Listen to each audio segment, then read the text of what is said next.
அந்த fishery harbour 2025ஆம் ஆண்டு உங்களுக்கு மொத்தமா 524 மில்லியன் செலவழிச்சிருக்கீங்க. செலவழிச்சிருக்கீங்க ஒரு அமைச்சாளர். இன்னொரு 200 மில்லியன் இந்த வருடம் செலவழிக்கப்பட்டிருக்கு. ஏன் என்ன பொதுமக்கள்கிட்ட பயிற்சி கொடுக்கிறேன்றா என்னுடைய கேள்வி.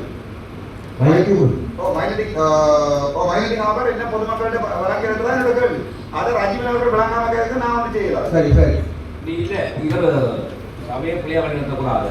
நான் சொன்னது வந்து இந்த ஒதுக்கப்பட்ட பணத்திலிருந்து 500 மில்லியன் ரூபாயை ஒதுக்கப்பட்டு சொல்லியிருக்கு. அது புரியவானது.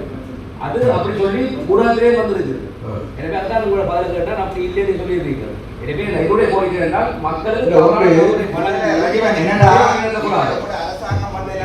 ஒரு புத்தகம் அதுல இல்லாத ப்ரொஜெக்ட் ஒன்று நீங்க செய்யறீங்கன்னு சொன்னா இந்த மாதிரி எத்தனை ஆயிரமான ஊழல்களை நீங்க செய்யலாம். யோசிச்சு பாருங்க. நான் கேட்டது இந்த ப்ரொஜெக்ட்ல 23ஆம் பக்கத்துல இல்லாத 500 மில்லியன் கணக்கு படிக்க கூடாது. நீங்க இருக்கக்கூடிய பதில் சொல்லுங்க. இந்த ப்ரொஜெக்ட்ல போடுபடாம 500 மில்லியன் எங்க இருந்து வந்தது? உங்களோட வரவு செலவு திட்டத்திலையும் இல்லையா? இந்த காசு எங்க இருந்து வருது? இந்த வரவு செலவு திட்டத்தில இல்லையா? அப்ப இதே மாதிரியே அரசாங்கம் தொடர்ந்து மக்களை ஏமாற்றுறதுக்கு உங்களுக்கு 500 மில்லியன் உங்களோட அமைச்சுக்கு நேரடியாக செலவு தந்திருக்கிறாங்கிறத நான் இது கேட்டேன். ஒரு இருக்கு என்னன்னு கேட்டா நாங்கள் நேரடியாக 500 மில்லியன் தேவைப்படுகிறது. அத வந்து வரவு செலவு வேணாம் இல்ல நான் கேட்கிறேன். புத்தகத்திலையும் இல்லாம அந்த காசு அதான் கேட்கிறேன். நான் இந்த புத்தகங்கள்ல இல்லாம அந்த காசுங்கிறது வந்ததுதான் கேட்கிறேன்.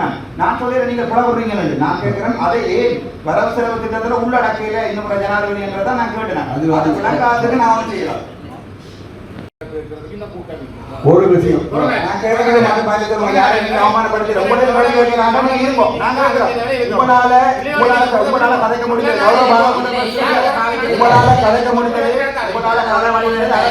நான் கேட்கிற ஜனாதிபதி இந்த பண்ண காரியத்துக்கு என்ன பதில்?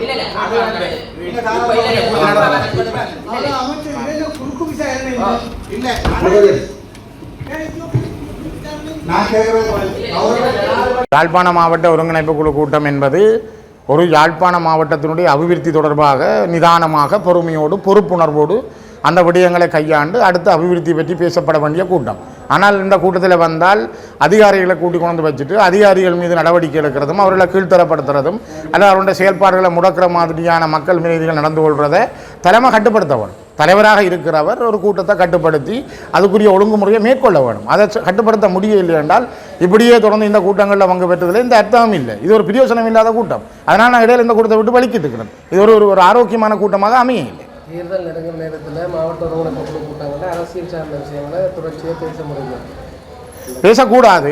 ஏற்கனவே முதல் அதில் அஜெண்டாவிலும் சொல்லப்பட்டது தேர்தல் விஷயங்கள் இல்லை என்று. ஆனால் தொடர்ந்து அதிகாரிகளை ஒரு வலிந்து இழுத்து அவர்கள் மீது குற்றம் காண்றதுலேயே இவ்வளோ காலம் இந்த அபிவிருத்தி நடக்க இல்லையா அல்லது இந்த அதிகாரிகள் செயல்பட இல்லையா? இப்போ தொடர்ச்சியாக அவ்வாறான நடவடிக்கைகளை நம்ம நிறுத்த வேணும். இது ஒரு ஒழுங்குமுறைக்கு வர வேணும். அதுக்காகத்தான் நாங்கள் இன்றைக்கு ஒரு செயல்பாட்டை முன்வச்சிருக்கிறோம். அதை சொல்லியும் இருக்கிறேன். தொடர்ந்து இதில் இருக்கிறது அர்த்தம் இல்லை. அதை நாங்கள் படிக்கிறோம்.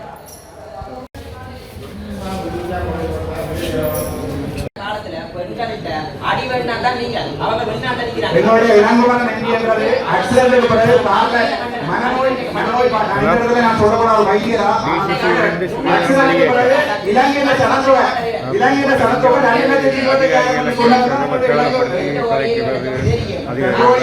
அதுல வீடியோ வந்து என்னென்றால் தனிப்பட்ட ரீதியாக ஐயா பாராளுமன்ற அமைச்சர் நான் கேட்கிறது நான் மக்களுடைய பிரச்சனை கலைக்கவில்லை.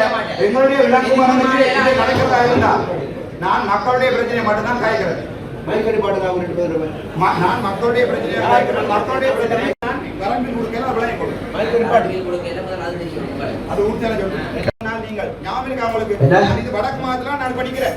உங்களுடைய சேட்டியை கொண்டே வடக்கு மாநிலத்துல மையம் பண்ணி நீங்க பாராளுமன்ற கன்சார்ட்ல இருக்கு பாப்பமா. ஆனா நீங்க வடக்கு மாநிலம் இல்ல என்ன பாராளுமன்றத்துல கதைக்காம பண்ணிக்கீங்க லட்டுனார். அது கூட நீங்க செய்த துரோகம். என்னுடைய 11 இதுல 10 ரிஜெக்ட் பண்ணி இருக்கீங்க. அரசியல் கவர்மெண்ட் கதை மைக் நிப்பாட்டு தான் இருக்கு. கலைப்பம் வேணுமென்று அரசியல் கலைப்பம். நான் கேட்கறது 11 நான் கேட்கறது 19 குடும்பம் இருக்கு.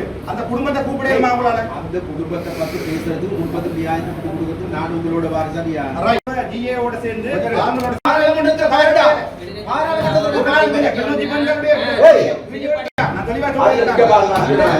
அந்த நாளைக்கு பாராளுமன்ற வாய்தனம் அது சம்பந்தமான டியூட்டி எடுத்து பாருங்க. ஒரு பொம்பளை பிள்ளை ஒரு குழந்தை பிள்ளை அந்த வீடியோ பாக்கணுமா?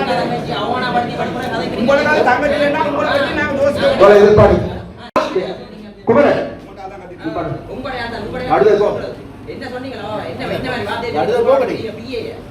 அடுத்த முறை தயவு செய்து ஹெல்மெட் போட்டு கார்ல அனுப்பும் போது போன முறையோட தயவு செய்து ஹெல்மெட் போட்டு கார்ல அனுப்புங்க. ஏன்னா ஒரு அடி ஓடியே இப்படி கேட்கிறாருண்டா நான் நினைக்கிற போய் வேண்டாம் அமைத்தாயிடும்.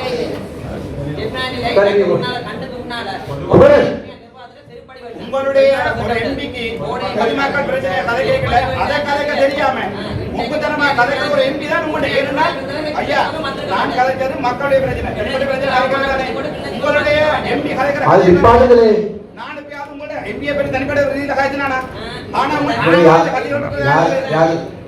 என்ன ஐயா உங்களுடைய எம்பியை இதெல்லாம் ஒரு எம்பியா ஜார்க்கண்ட் கோமானம் சேர்க்கொண்டு ராமநாதல இருந்து இப்படி உண்டு எங்களுக்கு எம்பியா இருக்க எங்களுக்கு கோமானம் இப்படி உண்டு இப்படி ஒரு ஆள் ஐயா நான் கதைச்சது மக்கள்கிட்ட பிரச்சனை. ஆனா இவர் கதைச்சது என்னுடைய தனிப்பட்ட பிரச்சனை. அவ்வளவு என்பிபி அரசாங்கம் எவ்வளவு கேவலமா இருக்குன்னு சொல்லிட்டு எங்கேயாவது ஒரு பெரிய சபையில இப்படி ஆண்டு கதி விட்டுப்பாங்க. யாராவது ஒரு எம்பி கதைப்பாரா யோசிப்பாங்க. இந்த வரைக்கும் நான் யாராவது தனிப்பட்ட ரீதியா தாக்கிருக்கேன். நம்மள எனக்கு சொல்ல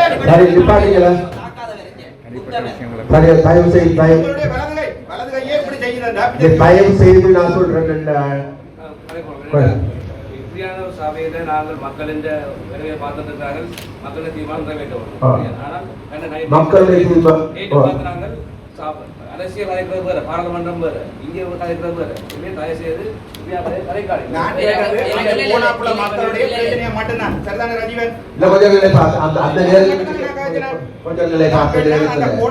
ஜனாதிபதி கடிதம் அனுப்பினா மீண்டும் தயவா கேட்கிறேன். சரியா? இந்த பிரச்சனையை பெருசாக்க வேண்டாம். ஒன்று.